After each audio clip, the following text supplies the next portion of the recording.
questions about his brother the bridegroom, his sister the bridesmaid, and various other members of the Lennox family, that Margaret devoted herself to the amusement of the other visitors, whom her aunt had for the moment forgotten. Almost immediately Edith came in from the back drawing-room, blinking her eyes at the stronger light and shaking her slightly ruffled curls.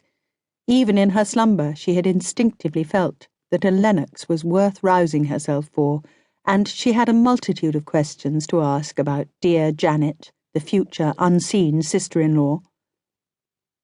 Margaret saw Henry Lennox directing his look towards a vacant seat near her, and she knew perfectly well that as soon as Edith released him from her questioning, he would take possession of that chair. Now she was sure of a pleasant evening.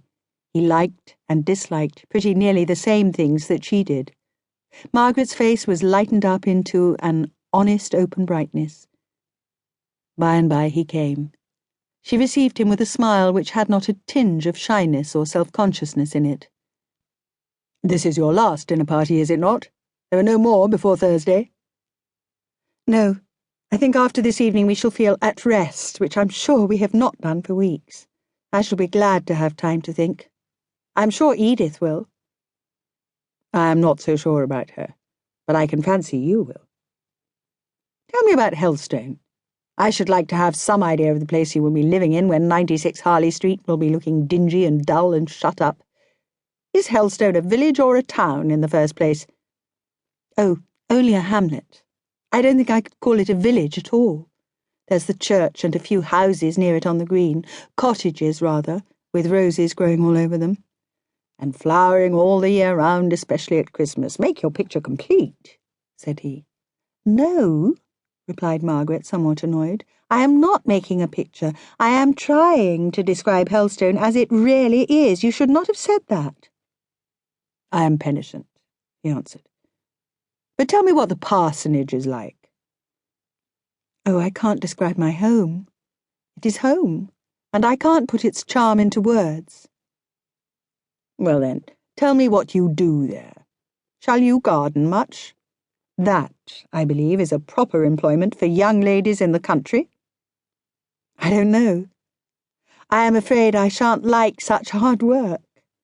"Archery parties, picnics, race balls, hunt balls." "Oh, no," said she, laughing. "Papa's living is very small, and even if we were near such things, I doubt if I should go to them." "I see you won't tell me anything. Before the vacation ends, I think I shall pay you a call and see what you really do employ yourself in." "I hope you will. Then you will see for yourself how beautiful Helstone is. Now I must go. Edith is sitting down to play, and I just know enough of music to turn over the leaves for her, and besides, Aunt Shaw won't like us to talk." Edith played brilliantly. In the middle of the piece, the door half opened, and Edith saw Captain Lennox hesitating whether to come in. She threw down her music and rushed out of the room, leaving Margaret to explain to the astonished guests what vision had shown itself to cause Edith's sudden flight. Captain Lennox had come earlier than was expected. Or was it really so late? They looked at their watches, were duly shocked, and took their leave. Then Edith came back, leading in her tall, handsome captain. His brother shook hands with him, and Mrs. Shaw welcomed him in her gentle, kindly way, which had always something plaintive in it, arising from the long habit of considering herself a victim to an uncongenial marriage.